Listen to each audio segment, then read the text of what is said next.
हमारे पूज्य गुरुदेव भगवान एक बहुत सुंदर बात कहते हैं कि भगवान ने गर्भ में जाकर के परीक्षित की रक्षा की। ऐसा कौन सा गुण है परीक्षित में जिसके लिए ठाकुर जी ने उसकी रक्षा की? पूज्य पिताजी महाराज के गुरुदेव श्री रामानुज गुरु जी एक जगह लिखते हैं कि ठाकुर जी ने देखा इस बालक में कोई गुण हो चाहे ना हो, परंतु भविष्य में चलकर के ये मेरी कथा का श्रोता बनेगा, मुख्य श्रोता बनेगा। इसलिए ठाकुर जी ने गर्भ में प्रवेश करके परीक्षित की रक्षा की। आप सब लोग विचार कीजिए, श्रवण करने वाला, सत्संग करने वाला ठाकुर जी को कितना प्रिय होता है। परीक्षित ने और कुछ नहीं किया। आप संपूर्ण परीक्षित का चरित्र देखिए। परीक्षित ने एक सुदृढ़ राज्य में रह करके राज शासन किया जो कि पूर्व से ही व्यवस्थित था, उसको कुछ व्यवस्था करनी नहीं पड़ी। क्यों भगवान ने परीक्षित को बचाया? क्या कारण था परीक्षित की रक्षा का? क्योंकि कहीं ना कहीं ठाकुर जी जानते हैं कि वो कथा का श्रोता है। उसके कथा श्रवण करने से करोड़ों जनमानस को कथा श्रवण करने को मिलेगी, इसलिए ठाकुर जी ने उसकी रक्षा की। बंधुओं, इस बात को सुनकर के कभी कभी मुझे ऐसा अनुभव होता है, आपको भी होना चाहिए। हम अपने जीवन में कई ऐसी परिस्थितियों से बच करके आए जहां हमारी मृत्यु सामने खड़ी थी। मैंने भी अपने 27 वर्ष के जीवन में कई ऐसे अनुभव किए हैं कि जहां मृत्यु सामने थी पर ठाकुर जी ने रक्षा की। उस समय तो ऐसा लगा था कि मेरे पुण्यों ने मुझे बचा लिया होगा, या मेरे सत्कर्मों ने मुझे बचा लिया, या ठाकुर जी की मुझ पर कृपा है इसलिए मेरे प्राण रक्षा हो गई। परंतु इस कथा को कहते हुए आज मन में भाव आता है, ठाकुर जी ने कहीं ना कहीं रक्षा इसलिए की, इससे मुझे कईयों को कथा सुनवानी है, अभी कईयों को भक्ति मार्ग दिलाना है। अभी आप सबकी भी रक्षा इसीलिए हो रही होगी, यजमानों की रक्षा भी इसीलिए हो रही होगी। ठाकुर जी मन में विचार करते होंगे, इनके यजमानत्व में कथा में इतने लोग कथा सुनेंगे, कहीं ना कहीं इसकी रक्षा करो।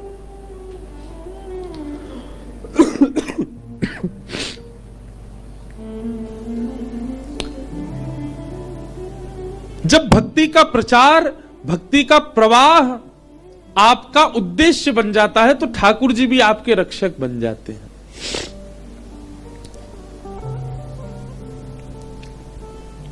और एक बात और कहूं बंधुओं, हृदय से बहुत ध्यानपूर्वक सुनिएगा।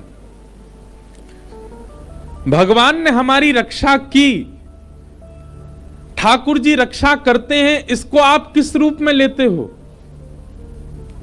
भैया केदारनाथ गए थे, कोहरा पड़ रहा था बहुत ज्यादा, हमारी गाड़ी खाई में गिरने वाली थी।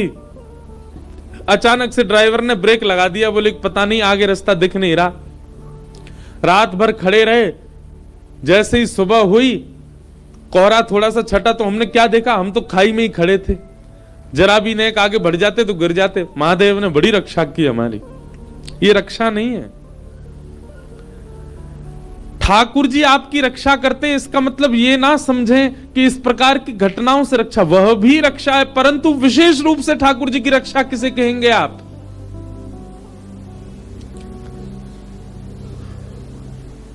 आपके सामने एक प्रस्ताव आया कि ये गलत काम करके आप करोड़ों कमा सकते हो। आप चाहते तो वो क्रिया कर सकते थे, पर आपने करोड़ों को ठुकरा करके सही कार्य चुना, गलत काम नहीं चुना। ये ठाकुर जी ने आपकी रक्षा की।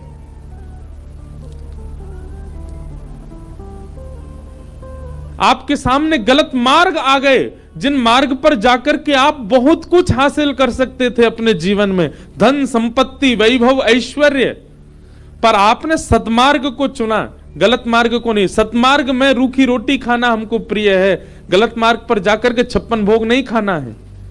इस प्रकार से अपने सतमार्ग को चुनना एक प्रकार की ठाकुर जी के द्वारा आपकी रक्षा है। कई लोग अपने जीवन में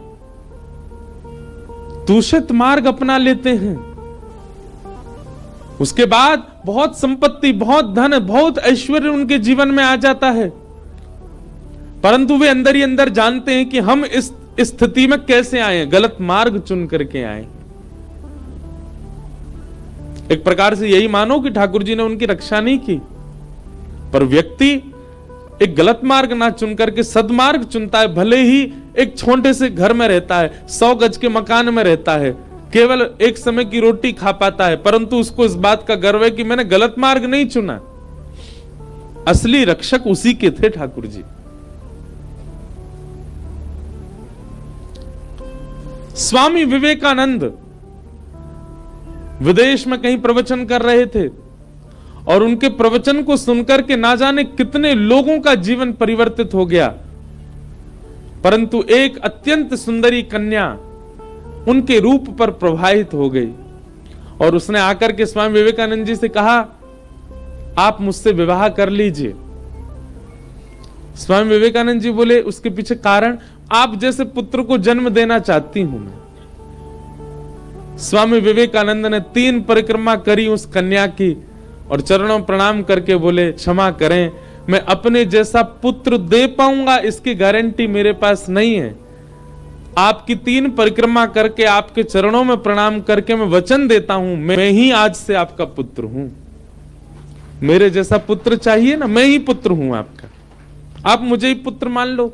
इसे कहते हैं ठाकुर जी के द्वारा की गई रक्षा।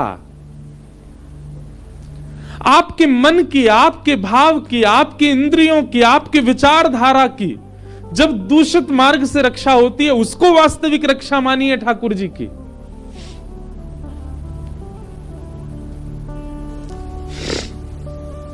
आपके सामने अवसर था कुछ गलत करने का, पर आपने फिर भी स्वयं को रोक लिया। ठाकुर जी आपकी रक्षा कर रहे हैं। आपके सामने अवसर आया और उस अवसर को जान आपने विचार किया, कोई देख तो रहा नहीं है, कर लो। समझ जाना ठाकुर जी की दृष्टि नहीं है आपके पास, इसीलिए आप उस क्रिया को करने में सक्षम थे।